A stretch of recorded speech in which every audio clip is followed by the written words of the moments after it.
భారీ వర్షాలు వచ్చినప్పుడు ముఖ్యంగా లోతట్టు ప్రాంతాల్లో లేదా అండర్ పాస్లలో వరదలు సంభవించడం సాధారణం.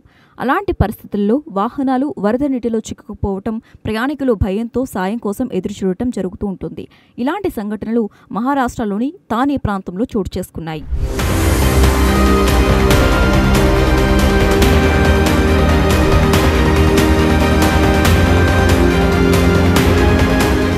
మహారాష్ట్రలో 24 గంటల పాటు భారీ వర్షాలు కురిశాయి. దీంతో లోతట్టు ప్రాంతాలు అన్నీ జలమయం అయ్యాయి. తానేలో కురిసిన భారీ వర్షాల కారణంగా ఒక అండర్ పాస్ పూర్తిగా వరద నీటితో నిండిపోయింది. ఈ వరదలో ఒక కారు చిక్కుకుపోయింది.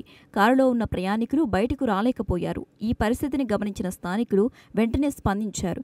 ప్రాణాలను పణంగా పెట్టి వరద నీటిలోకి దూకి కారు వద్దకు చేరుకున్నారు.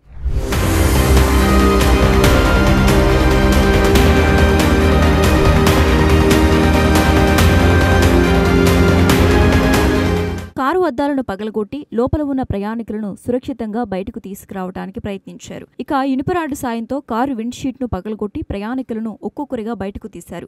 వారిని సురక్షిత ప్రాంతాలకు చేర్చారు.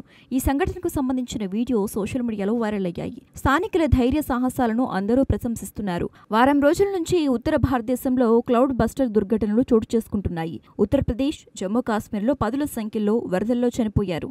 తెలుగు రాష్ట్రాల్లో కూడా గత కొన్ని రోజులుగా భారీ వర్షాలు కురుస్తున్నాయి.